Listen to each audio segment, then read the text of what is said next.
गज़ा फ़लस्तीन में खैर ख्वाही उम्मत के लिए पेश रहते हुए आशिकान रसूल की दीनी तहरीक दावत इस्लामी अपने शुबे FGRF की खिदमात की बदौलत फलाही काम जारी रखे हुए है। इस सिलसिले में अल्लाह पाक के आखिरी नबी मोहम्मद अरबी सल्लल्लाहु अलैहि वसल्लम की दुखियारी उम्मत की खैर ख्वाही करते हुए खाना खिलाने की फजीलत से बरकत पाने के लिए FGRF ने गज़ा फ़लस्तीन के आशिकान रसूल के लिए खाना पकाने का सिलसिला किया। गज़ा फ़लस्तीन के आशिकान रसूल के लिए खाने की तकसीम के हवाले से FGRF की खिदमत को सराहा जा रहा है। इस हवाले से मदनी खबरों को बताया गया। बिस्मिल्लाहिर्रहमानिर्रहीम वस्सलातु वस्सलाम अला रसूलिना अल करीम।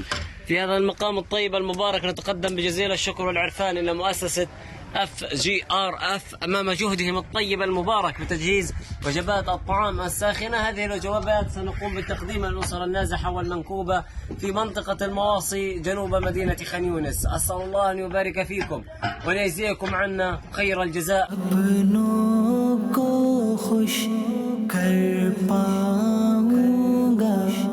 दिल में जब ये होता है। फिर इसके बाद इस खाने को मकामी आशिकान रसूल में तकसीम का सिलसिला किया गया। मदनी चैनल के नाज़रीन, आप भी दावत इस्लामी के तहत दीनी कामों में पेश रहते हुए दीन मतीन की खिदमत में अपना हिस्सा शामिल कीजिए।